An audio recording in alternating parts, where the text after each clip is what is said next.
quel match de Vitinha, les gars. Quel match.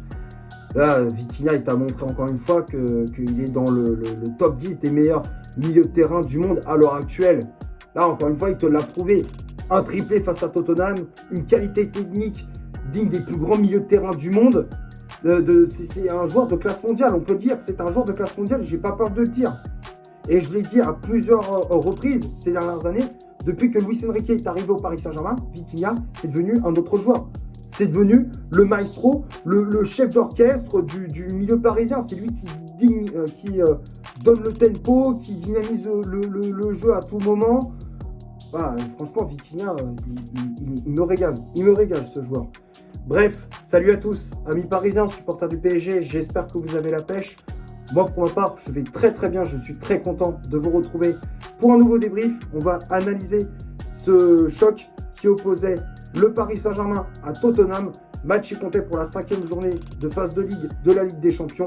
Victoire spectaculaire des hommes de Luis Enrique. 5-3 au Parc des Princes. Pourtant, ça avait mal démarré avec l'ouverture du score de Richarlison à la 35e minute de jeu pour les Spurs. À la 45e, Vitinha égalise. 50e minute, Randal Kolo Muani redonne l'avantage pour les Londoniens. 53e minute, Vitinha inscrit un doublé. 59e, Fabian Ruiz porte le score à 3-2 pour les Parisiens. 65e, but de William Pacho. 72e, Kolo Muani inscrit un doublé. Et à la 76e, Vitinha porte le score à 5-3 et inscrit donc un 3e but personnel sur penalty. Et grâce à ce succès, le club de la capitale reprend sa marche en avant. Bon, le classement, je l'affiche juste ici. On est 2e de la Ligue des Champions. 12 points compteur, 4 victoires, 1 défaite. On est à 3 points d'Arsenal qui est leader de cette phase de Ligue. Bon, on est dans le top 8. On est dans les places pour les 8e de finale de Ligue des Champions. Normalement, si on se démarre bien, les 3 derniers matchs, bon, je crois que si je me souviens bien, on a l'Athletic Bilbao, le Sporting Portugal et Newcastle. Bon, ce sont de très bonnes équipes, mais je pense que c'est largement à notre portée. Si on se démarre bien, normalement, on peut finir dans le top 8 haut la main. Franchement, je vois pas. Franchement, je vois pas un adversaire qui pourrait réellement nous embêter. Peut-être à la limite Newcastle, lors de la dernière journée. Ou à la limite le Sporting Portugal, pourquoi pas, mais je pense que ça devrait le faire. Normalement, si on se démarre bien, on peut finir dans le top 8 de la Ligue des Champions. Bon, on va parler de ce qui s'est passé durant ce match face à cette équipe de Tottenham. Globalement, ça a été un match très vivant, très animé. Il s'est passé beaucoup de choses, ça allait d'un but à l'autre, il y avait beaucoup de buts également. Même si l'entame de match, la première période était clairement du côté des hommes de Thomas Frank, Tottenham a mis de l'intensité, de l'agressivité, ils ont mis un pressing très très haut et ça a très bien fonctionné puisque on était gêné dans la relance, dans la construction de jeu, on était très très vite étouffé. Le PSG en termes d'occasion, on n'avait pas des masses, mais le peu d'occasions qu'ils possédaient, qu'ils avaient, ça a failli faire mouche à plusieurs reprises, que ce soit avec Kvaratskhelia ou Fabian Ruiz. À chaque fois, c'était des frappes de loin et ça passait à ça du cadre de Guillermo Vicario, gardien de Tottenham. Mais malheureusement, on se fait punir à la 35e minute avec le but de Richarlison sur une action côté gauche avec Archie Gray qui prend le dessus sur Warren Zaïre-Emery et l'anglais qui centre au second poteau pour Randal Kolo Muani, un ancien parisien, pour justement nous plomber, qui remet de la tête pour Richarlison qui n'avait plus qu'à mettre ce ballon au fond du filet. 1-0, Tottenham qui donc prend l'avantage. Comme je disais, on avait vraiment du mal à rentrer dans le match et Tottenham mérite d'ouvrir le score. Mais juste avant la mi-temps, une très belle réaction des Parisiens avec ce magnifique but, ce banger de la part de Vitinha. Corner joué rapidement par Kvaratskhelia pour Quentin N'Djantou qui trouve Vitinha à l'entrée de la surface et derrière la frappe sans contrôle, puissante, sèche et derrière ça tape la transversale de Vicario avant de rentrer. Magnifique but, franchement le but de Vitinha il est exceptionnel, il est sublime. Ça fait donc 1 partout, c'est le score à la mi-temps. La deuxième période, Tottenham qui pousse d'entrée pour mettre ce deuxième but et ils y arrivent à la 50e minute avec Randal Kolo Muani. Celui-là, il nous a fait mal. Au PSG, pourtant, il n'a pas mis un pied devant l'autre. Il est pendant 1 an et demi, 2 ans. Il ne mettait pas un pied devant l'autre avec le PSG. Et là, face à nous, comme par hasard, il claque une passe décisive, 2 buts. Là, on a encore cette poisse face aux anciens joueurs, c'est incroyable. Donc, ouais, comme je disais, Kolo Muani qui marque le deuxième but sur un corner de la gauche vers la droite, remise de la tête de Richarlison. Chevalier, sur cette action, pour moi, il est fautif puisqu'il sort pas, il n'est pas assez agressif sur sa sortie. Ça a été sauvé une première fois sur la ligne par William Pacho, et puis derrière Ronald Kolo Muani qui frappe, Marquinhos qui a tenté de sauver également sur sa ligne, mais ce n'est pas suffisant. Il y a eu un cafouillage et puis dans la surface, et ça avait du mal à se dégager. Finalement, Kolo Muani a réussi à mettre ce deuxième but, donc ça fait 2-1 pour Tottenham, mais on répond au tac au tac, comme on dit, ça va d'un but à l'autre très rapidement. Avec le but de Vitinha à la 53e minute. Action qui se déroulait sur côté gauche avec Kvaratskhelia qui repique dans l'axe avec ses dribbles qui sont ravageurs. Il trouve Vitinha de l'autre côté et le Portugais qui crochette un joueur de Tottenham d'enchaîner avec une frappe. Pied gauche, sublime, petit filet. Vicario est battu. Encore une fois, Vitinha qui marque un magnifique but. Encore une fois, comme j'ai dit, ce joueur il est monstrueux. Qualité technique exceptionnelle. Une finition qui est chirurgicale. Vitinha qui inscrit un doublé qui donc permet au PSG d'égaliser. Ça fait donc 2 partout. Et ça va très très vite. Ça enchaîne très très vite. C'est très rapide, voire même trop pour Tottenham. Puisqu'à la 59e minute, Fabien Ruiz porte le score à 3-2. Pour la première fois de la rencontre, on prend l'avantage. Sur une récupération de balle de Lucas Hernandez dans les pieds de Pape Matar. Neves qui reprend et qui glisse ce ballon pour Fabien Ruiz. Une talonnade magnifique de João Neves pour Ruiz qui enchaîne avec une frappe à ras terre. Plat du pied pour ajuster Vicario. 3-2. Et puis ça continue. Là, la machine parisienne est lancée. 65e minute. But de William Pacho sur un corner de gauche vers la droite. Et c'est un ballon dégagé par la défense de Tottenham et ça revient dans les pieds de Pacho qui n'avait plus qu'à enchaîner avec une frappe du pied droit, s'il vous plaît, parce que pourtant Pacho il est gaucher mais là il est droitier et donc il trompe Vicario. Ça fait donc 4-2. Et d'ailleurs Pacho qui inscrit son deuxième but cette saison en Ligue des Champions l'avait marqué face au Bayer Leverkusen. Et là il est de nouveau buteur, ça fait plaisir. Donc comme je disais, 4-2 pour le PSG. Et Tottenham qui a tenté de relancer le suspense à la 72e avec le but de Ronald Kolo Muani, le doublé pour l'attaquant français qui, suite à une perte de balle de Vitinha au milieu de terrain, ça c'est le petit point noir de la prestation de Vitinha. Sur le but de Kolo Muani, il est fautif, mauvais contrôle, perte de balle, ballon récupéré par les Spurs. Et Kolo Muani qui élimine 3 joueurs parisiens en enchaînant avec une frappe puissante pour tromper Lucas Chevalier. 4-3, mais Paris se rassure à la 76e avec le penalty de Vitinha suite à une main de Christian Romero sur une frappe justement du milieu portugais. Vitinha qui donc obtient un penalty et qui le transforme, prend un contre-pied Vicario. 5-3, on en restera là. Après, bon, il y a cette fin de match où tu as Lucas Hernandez qui fait cette faute totalement débile sur Xavi Simons, un ancien parisien également. Paris qui est donc réduit à 10, un carton rouge, tu vois l'action, elle est complètement débile. Lucas Hernandez, il avait l'avance par rapport à Xavi Simons, il prend la balle, il récupère la balle, il la décale sur le côté gauche et puis au passage il met un coup de coude à Xavi Simons. Le truc qui sert strictement à rien. Là, Hernandez, il a trouvé le moyen de planter l'équipe au bon moment. Je comprends pas pourquoi il fait ça en plus, c'est complètement débile. Il avait l'avance, il a gagné son duel, pourquoi tu vas mettre un coup de coude à Xavi Simons?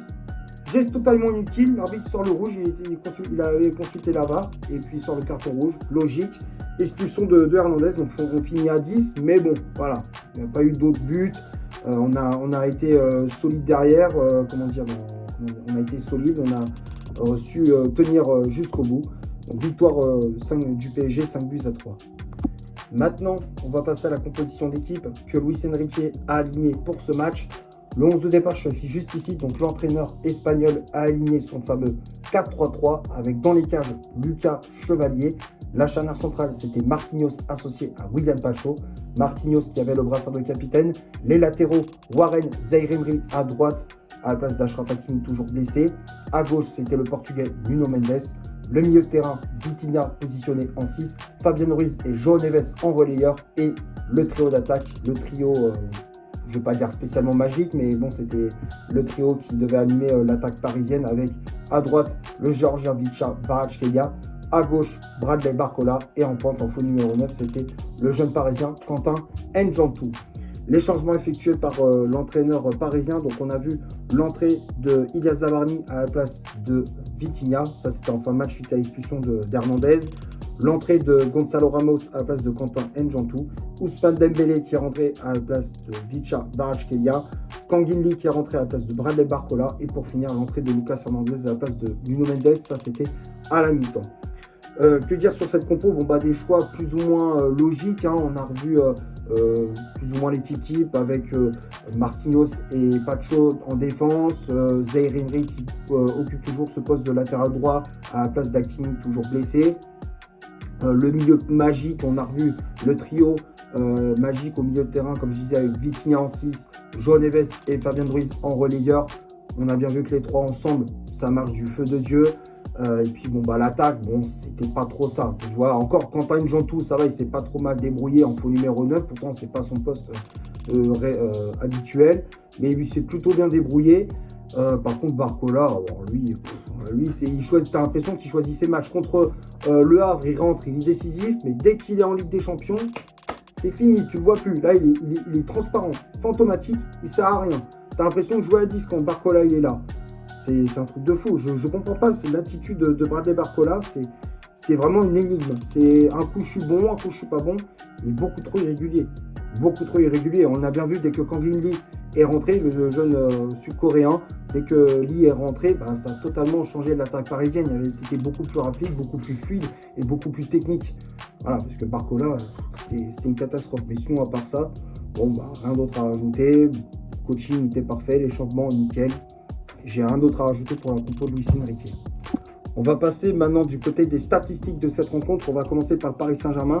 Les Parisiens ont eu 67% de possession de balle, 9 tirs réalisés dans le match, dont 6 frappes cadrées, 621 passes réalisées dans le match, dont 554 passes réussies, 47 duels gagnés, 10 fautes commises, un arrêt effectué par Lucas Chevalier, 11 centres réalisés dans le match, 5 corners obtenus et 11 tacles réussis. Du côté de Tottenham, 33% de possession de balle, 10 tirs réalisés dans le match, dont 5 frappes cadrées, 290 passes, dont 209 passes réussies, 52 duels gagnés, 16 fautes commises, un arrêt effectué par Guillermo Vicario, 18 centres réalisés dans le match, 5 corners obtenus et 17 tacles réussis. Donc quand on regarde les stats, donc possession de balle qui était pour le PSG. Après en termes d'occasion, c'était plus ou moins équilibré. On sait juste que le PSG a été beaucoup plus réaliste. Bon, bah, après, en termes de passes réussies, bon, bah, fin de passe, c'était clairement du côté du PSG. J'ai pas grand chose à rajouter pour les stats de ce match. On va finir la vidéo sur les tops et les flops de cette rencontre. Comme d'habitude, je fais les affiches juste ici. Alors, on va commencer par Lucas Chevalier qui, pour moi, n'a pas fait un bon match. Pour moi, il est fautif, surtout sur le deuxième but. Alors, sur le premier, bon, c'est vrai qu'il aurait peut-être pu sortir. Il manque un petit peu d'anticipation. Mais bon, je dis après, sur cette action, c'est plus sa défense parisienne que lui. Mais il a quand même sa part de responsabilité. Et sur le deuxième, je suis désolé, il n'est pas défendable. On ne peut pas le défendre. Il sort pas. Pour moi, il doit être plus agressif dans ses 5,50 m. Il se fait trop manger, il se fait manger trop facilement. Chevalier, il se fait manger trop facilement. J'ai l'impression que il a vraiment du mal à être agressif, à montrer du caractère. Il a vraiment du mal à trouver sa place. C'est compliqué pour Chevalier. Autant contre Le Havre, il a été bon. Son dernier match face au Havre, il a été très bon. Mais là, contre Tottenham, non, il n'a pas été bon du tout. C'est pour ça que je le mets dans les flops. La défense, Pacho, Marquinhos, dans l'ensemble, c'était plutôt solide. Hein. Même si sur le premier but, les deux, ils étaient mal alignés. Mais sinon, à part ça, bon, globalement, ils ont fait une bonne prestation. Ils ont été rassurants dans leurs interventions. Pacho qui a été buteur. Marquinhos qui a fait de très grosses interventions. Les relances propres. Bon match des deux, de la part des deux défenseurs parisiens. Zaïre Emery qui a fait une bonne prestation dans son couloir. Un petit peu en difficulté au début du match, mais au fur et à mesure de la rencontre, il est monté en puissance. Une qualité technique qui est très propre, les centres justes. Il y a toujours ce rôle de faux latéral où il repique souvent au milieu de terrain pour apporter le surnombre avec Vitinha, Fabien Ruiz et João Neves. Voilà, globalement, bon match de la part de Warren Zaïre Emery. Nuno Mendes a été très moyen. J'ai trouvé qu'en première période, il se faisait souvent prendre de vitesse par les attaquants de Tottenham, que ce soit Kolo Muani ou Richarlison. Il avait vraiment du mal, le latéral portugais. Après, offensivement, bon, il a été intéressant, mais moins que d'habitude. Il n'avait pas cet impact qu'on avait vu ces dernières semaines, ces derniers mois avec Nuno Mendes. Donc ouais, c'était quand même un peu compliqué pour le latéral gauche parisien. C'est pour ça que je le mets dans les flops. Le milieu de terrain, est-ce que j'ai quelque chose à rajouter? Sincèrement, quand on voit la prestation de Vitinha, il a été monstrueux. Un triplé, le hat-trick pour lui, coup du chapeau. Qualité technique, comme je disais, digne des plus grands milieux de terrain du monde. Vitinha, franchement, il me régale dans les petits espaces, les passes longues, passes courtes, passes moyennes.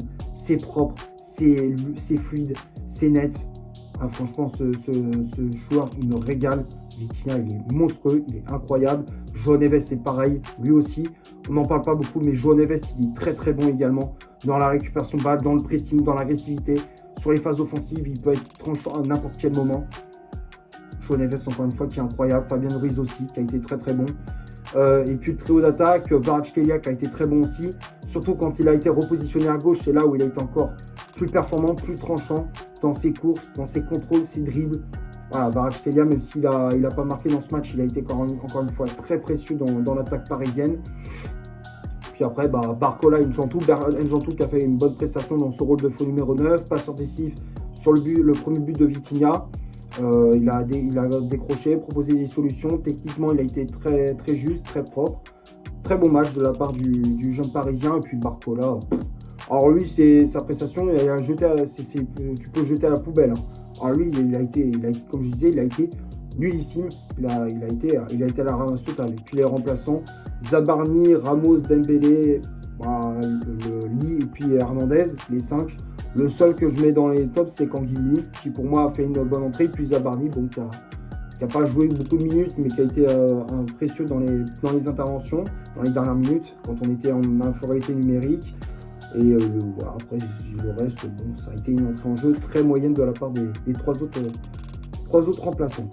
Voilà, je pense avoir fait le tour pour ce Paris Saint-Germain-Tottenham. J'espère que le débrief vous aura plu. Si c'est le cas, vous laissez un énorme like. Tu t'abonnes, tu n'hésites pas à me dire dans les commentaires ce que tu as pensé du match et de mon débrief. Partage la vidéo sur tes réseaux sociaux. N'hésite pas à faire un tour sur mon compte Instagram. Je te l'affiche juste ici. Et d'ici là, portez-vous bien. On se retrouve pour un prochain débrief. Ciao et allez Paris.